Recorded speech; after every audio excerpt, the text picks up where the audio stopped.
부탁드립니다. 감사합니다. 과분한 소개 감사드립니다.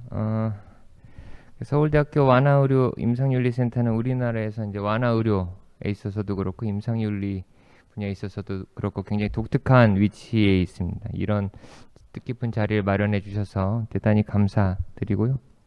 센터도 계속 발전하셔서 앞으로도 완화의료 임상윤리 발전을 이끌어 주셨으면 좋겠습니다. 엔드 오브 라이프 케어나 팔리에이티브 케어가 중환자실에서 왜 필요할까요? 당연히 환자들이 가족들이 필요로 하고 있기 때문이죠. 제가 오늘 드릴 말씀은 많은 논문들에서 나와 있는 여러 에비던스나 이런 말씀 드리진 않겠습니다. 이미 20여 년 전부터 에비던스는 많이 나와 있고요. 저는 오늘 우리나라 중환자실 현장에서 일어난 일들을 20분이라는 짧은 시간이지만 조금이라도 말씀을 드릴까 합니다. 강의 내용은 중환자와 중환자실의 특성, 중환자 의학이라고 하는 것의 특성, 담당 의사, 간호사들의 생각, 극복할 문제 이런 순서로 말씀을 드릴까 합니다.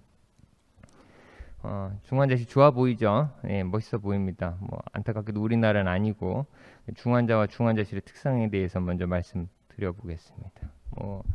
환자분들이 안타깝게도 인생을 살면서 이제 별 질병에 이환이 되는데 급성 질환도 있죠. 사고도 있고 암과 같이 갑자기 청천벽력과 같은 진단을 받으시기도 하지만 혈액투석, 만성신부전처럼 이렇게 장기 부전도 있고 치매와 같이 계속 쇠약해지는 질환도 있습니다. 다양한 질병의 코스를 그리게 되지요. 그럴 때마다 이제 의사들이나 이제 완화의료 돌봄의 어려움들을 얘기할 때 우리가 미래를 정확하게 모르지 않느냐, 예후를 정확하게 모르지 않느냐라고 이야기하지만 저는 그렇지는 않다고 생각합니다. 우리가 정말 예후를 모르느냐? 많은 질병에 대해서 예후를 알고 있습니다. 어드밴스 디멘치아 같은 경우는 이제 일상적인 활동, 씻고 밥 먹고 옷 입고 하는 일상적인 활동에 도움이 필요하신 분들이죠. 이미 10여 년 전에 나온 논문입니다. 이분들을 대상으로 18개월을 팔로우업을 했을 때 50% 이상의 어드밴스 디멘치아 환자분들이 이제 장기 요양 시설에서 사망하십니다. 보정을 했을 경우에 6개월 사망률은 폐렴이 있을 경우에는 50% 가까이 되고 페이블 에피소드가 있다거나 삼키는 게 잘 안 되시는 분들은 40% 내외의 이런 모틸러티를 봅니다. 굉장히 높습니다. 중환자와 중환자실 환자 이제 가족분들, 중환자는 앞서 말씀드린 것처럼 다양한 질환과 다양한 질병 코스를 겪게 되시지만 그 중에 급성이신 분들, 왜 임종 돌봄이 제대로 안 될까요? 왜 우리가 사전 연명으로 의학이라든지 이런 거 상의가 잘 안 될까요? 라고 했을 때 미처 준비하지 못하셨으니까요. 만성 환자들은 어떻게 대답하실까요? 역시 미처 준비하지 못했다고 대답하실 겁니다. 만성 중증 환자들 계속 이제 연명으로 또는 생명 유지 장치에 도움이 필요하신 분들 미처 준비하지 못했다고 똑같이 답을 하십니다. 중환자실에 입원하기 전까지는 아무도 모르는 거죠. 환자 보호자가 이런 질병에 내가 걸릴지, 내가 중환자실에 정말 입원하게 될런지, 치료를 했는데 우리는 나을 줄로만 알았는데 이렇게 될지 아무도 몰랐다고 하실 겁니다. 중증 질환에 걸리기까지 아무도 이럴 줄 몰랐죠. 누가 알겠습니까? 돌아가실 때까지도 이럴 줄 몰랐을까요? 정말? 의사들의 예후 예측은 굉장히 정확합니다. 물론 개개인 한 사람 한 사람을 정확한 시점까지 알아맞힐 수는 없지만 중환자실 의사들과 응급실 의사들이 80세가 넘는 노령의 환자, 중증 환자를 중환자실로 보낼까, 병동으로 보낼까, 응급실에서 상의를 할 때 너무 아프셔서 너무 이분은 중증이셔서 돌아가실 것 같으니까 중환자실 말고 병실에 일반 병실 임종실로 갑시다. 올라가셨던 분들의 70%는 병원에서 실제로 사망하시고 1년 이내에 90% 가까이가 사망하십니다. 이분들은 너무 괜찮으시니까 일반 병동으로 가셔도 되겠어요. 80% 이상이 병원에서 생존하셔서 퇴원하시고 1년 장기 팔로업 하면 그 중에 많은 분들이 돌아가시겠습니다만 역시 또 마찬가지로 다른 연구들도 같은 결과입니다. 70-80%의 확률로 노령의 중증 환자들이 이분들은 중환자실에 입원하시는 것보다 병동에 계신 게 낫겠습니다. 라고 돌아가실 것 같이 좀 안 좋습니다. 이렇게 판단하신 분들 맞춥니다. 이분은 중환자실에 안 오셔도 충분히 생존하실 것 같아요. 8, 90% 이상의 확률로 맞춥니다. 뭐 여러 가지 종합적인 결과를 통해서 결정을 내리는 게 있지만 이 정도 수치라면 70%, 80%이 정도 수치라면 돗자리 깔아줘야 될 상황인 거죠. 근데 정말 우리가 몰랐을까요? septic시아 환자가 폐혈증 쇼크 환자가 중환자실에 입원했을 때 이분들의 예후에 대해서 85세 남자 환자와 55세 여자 환자 예후가 어느 쪽이 더 좋을까요? 임상수약 척도가 아주 이렇게 나빠가지고 악액질도 심하고 거의 침대에서 누워지시는 이런 노인분들과 임상수약 척도 괜찮고 엊그저께까지 뭐 잘 산책 잘하시고 운동하시는 분들 예후가 같을까요? 폐암 4기인 55세 여자 환자와 아스마 히스토리가 있는 여자 환자의 폐혈증 쇼크 예후가 다를까요? 같을까요? 다르다라고 하는 거 알고 있습니다. 중환자의 의사결정 능력이 있을 때 담당 의료진이 예후를 알고 있다면 또는 예후를 모르고 있다면 예후를 알고 있는데 왜 미리 설명을 못할까요? 예후를 모르는데 왜 미리 설명을 못하고 안 하고 있을까요? 이상하지 않습니까? 중환자의 의사결정 능력 완벽하지 않습니다. 코그니티브 펑션이 떨어지고 선망도 아주 높은 비율로 오고요. 근데 환자의 가치관이나 환자의 사전연명의 의향에 대해서 가족들에게 물어도 가족들은 모릅니다.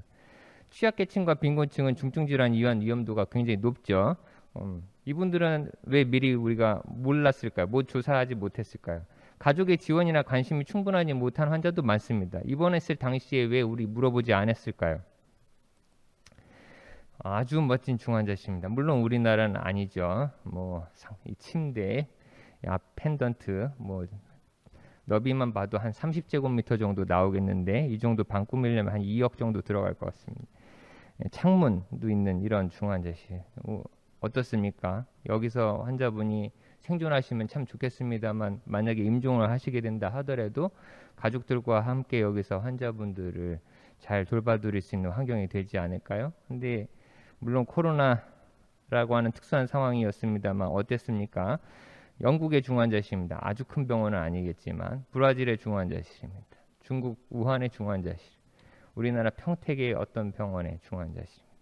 전부 다 오픈베드죠. 앞에 있는 환자의 대변을 치우고 소변을 치우고 앞에 있는 다 봐야 됩니다. 옷 갈아입는 거 다 봐야 되고 앞에서 환자가 돌아가셔도 뭐 커튼 하나 쳐주는 게 답니다. 다 봐야 됩니다. 여기서 임종돌봄을 우리가 할 수 있을까요? 새로 지은 중환자실 너무너무 깨끗하고 침대 간격도 널찍널찍하고요. 조명도 예쁘게 해놨습니다. 아주 좋은 중환자실입니다. 여기서 임종돌봄을 할 수 있을까요? 적합하지 않습니다. 1인실이어야 넓이가 넓어야 가족들이 와서 환자와 함께 시간을 보낼 수 있고 환자가 어떤 종교를 가지고 계시고 어떤 생각을 가지고 계신지 미리 알면 돌아가실 때 뭐 카톨릭 성가라도 좀 틀어드리고 이런 돌봄을 아주 뭐 얼마 되지 않는 힘들지 않은 것이지만 해드릴 수가 있는 것이죠. 우리나라 중환자실 인력 구조는 어떻습니까? 적정성 평가 1등급을 받은 병원들과 유닛을만 가지고 놓고 봐도 간호사 비율이 굉장히 좋지 않습니다. 쉽게 말하면 4분의 3 이상의 종합병원과 상급 종합병원은 중환자실 간호사 1명이 2.5명 봐야 됩니다. 2명 아니면 3명. 종합병원만 놓고 한정 지어놓고 보면 4명 아니면 5명을 봐야 됩니다. 숙련된 간호 인력도 부족하죠. 경력 1년 미만의 간호사가 아마 대부분은 40% 정도 될 겁니다. 계속 간호사들이 바뀌고 있습니다. 보조 인력도 부족하죠. 약사, 영양사, 물리치료사의 일부 일들을 중환자실 간호사들이 해주고 있어야 됩니다. 중환자의학, 환자분들을 레스큐하는 곳이죠. 돌아가실 것 같은 환자의 생명을 살리는 곳입니다. 중환자실 의료인들도 그런 역할을 하기 위해서 훈련받은 사람들이죠. 임종 돌봄 자체에 우리는 익숙하지 않습니다. 환자분이 돌아가실 것 같아요. 가족분들과 또는 환자분과 어떤 이야기를 해야 되는지, 어떻게 위로를 해드려야 되는지, 무슨 말을 해야 되는지, 심지어 무엇을 의사에게 노트해야 되는지도 우리는 익숙하지 않습니다. 무엇을 해야 할지 모릅니다. 혈압이 이제 막 돌아가시는 분인데 50mm 머큐리밖에 안 돼요. 아무것도 안 하실 건가요? 이런 노티를 우리가 하고 있습니다. 우리는 살리는 거에만 훈련을 받아서. 집중치료 환자와 임종돌봄 환자가 중환자실 안에 다 섞여 있습니다. 왜 신경외과 환자들 따로, 코로너리 심장 환자들 따로, 내과 환자 따로, 외상 환자 따로, 이젠 기능적으로 다 나누어져 있는데 중환자실이 여기서 돌아가시는 환자와 돌봄이 필요한 환자가 다 섞여 있습니다. 간호사들한테 물어봤더니 돌아가시는 환자를 볼 때 후회감이 들기도 하고, 감정이 이입되거나 스트레스를 받고 그만두고 싶어지기도 하고, 더 잘해줄 걸 하는 생각도 들고, 울음소리에 눈물도 나고, 가끔은 아무 감정이 없어서 내 자신이 무섭다는 생각도 들고, 내가 간호했던 것들이 무의미하다고 느껴지기도 하고, 어떤 상황도 남일 같지 않다고도 하고, 감정이 동요되기도 하고, 다양한 감정들을 간호사들도 느끼면서 슬퍼하기도 하고 스트레스를 받습니다.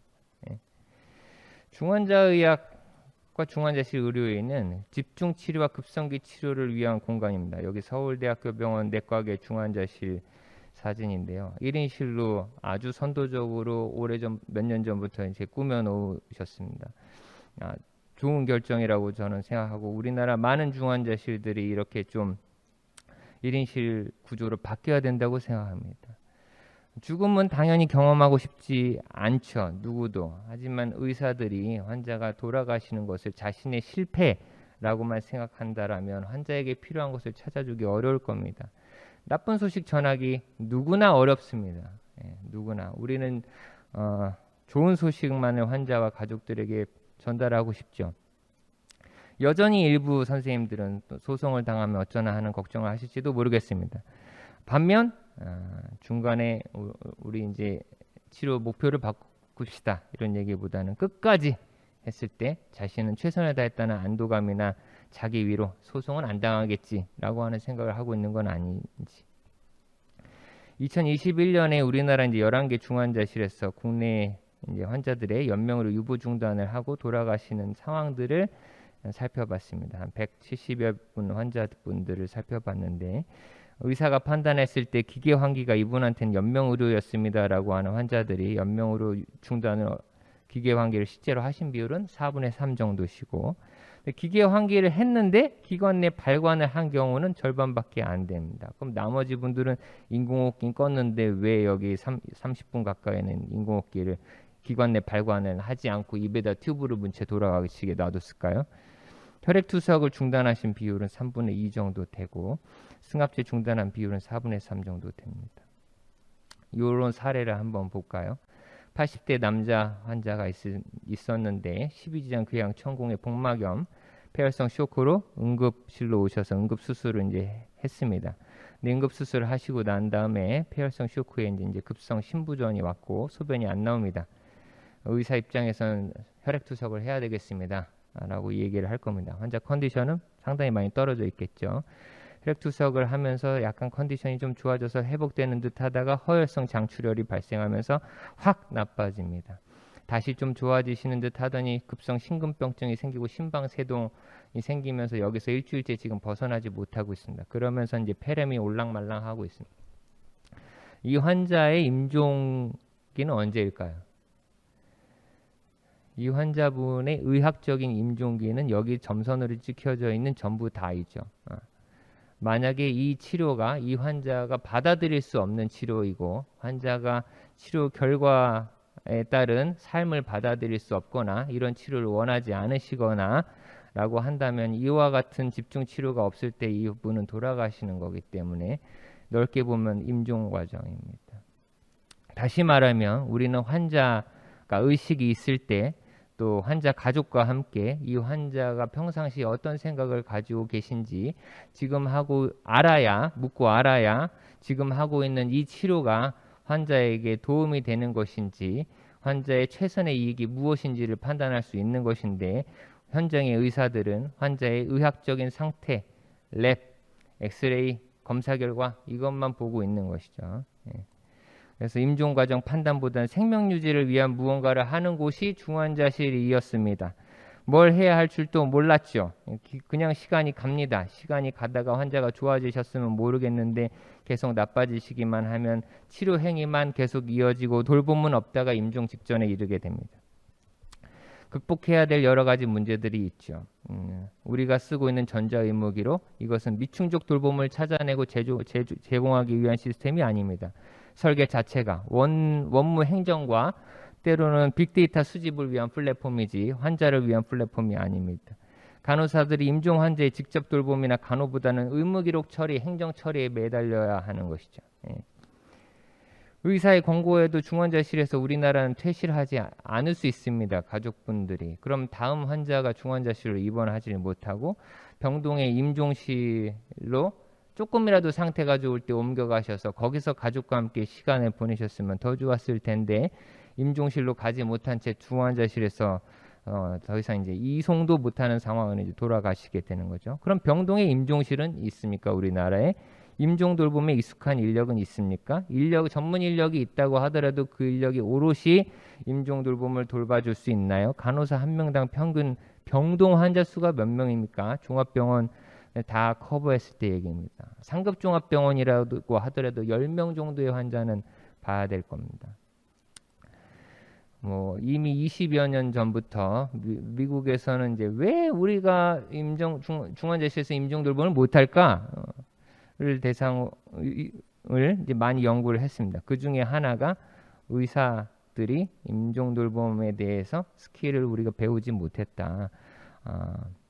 어떻게 환자의 증상을 관리해야 하는지, 어떻게 가족과 환자의 이모셔널 서포트를 해야 하는지, 환자 중심의 가치관은 어떻게 우리가 중환자실 치료 안에다 녹이고 실현해야 하는지, 어떤 커뮤니케이션 스킬이 필요한지 이런 것들을 우리는 배우지 못했습니다. 당장 내 눈앞에서 환자가 지금 돌아가시고 가족들이 찾아와서 눈물을 흘리고 있을 때 무슨 말 한마디를 더 해줘야 될지 우리가 배운 적이 있습니까? 성과를 압박하는 진료 환경, 중환자실 치료 환경도 동일합니다. 사회 전체가 치료에만 치중하고 있지 돌봄하는 문화에 대해서는 관심이 없었습니다. 그러다 보니 용인에 있는 우리나라에서 가장 유명하다는 호스피스 완화 의료를 하고 있던 병원도 대기업이 인수해서 호스피스 완화 의료 없어지지 않았습니까? 대기업을 욕하는 건 아닙니다. 요약을 하겠습니다. 사회 문화가 돌봄을 굉장히 버거워합니다. 다 남이 돌봐줬으면 좋겠습니다. 물론 그럴 수 있죠. 근데 돌봄에 대한 관심과 부담 이상으로 어떤 변화가 지금까지는 아직 없지 않았느냐. 당장 제도나 정책으로 드러난 게 없지 않습니까? 말기암 환자들이 돌아가시는데 다들 병원에서 돌아가시는 추세입니다만 호스피스 이용하는 비율이 20%밖에 안 됩니다. 중환자실에 1인실 제가 아까 그림 하나 보여드리면서 이거 만들려면 2억 들겠습니다 그랬는데 그렇게 만들 수 있습니까?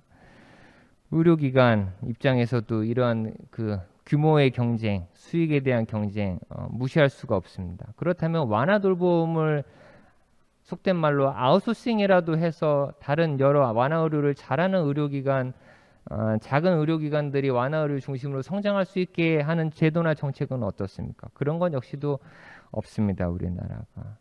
아까도 말씀드렸지만 의료인을 대상으로 하는 교육이 여전히 부족하고 학생들을 대상으로 하는 교육은 전무하다시피 합니다. 부족하지만 여러 선생님들과 같이 죽음학교실이라는 책을 얼마 전에 출간을 했습니다. 물론 이제 제가 한 건 아니고 여러 선생님들한테 또 도움이 되실 거라 생각합니다. 이상 발표를 마치겠습니다.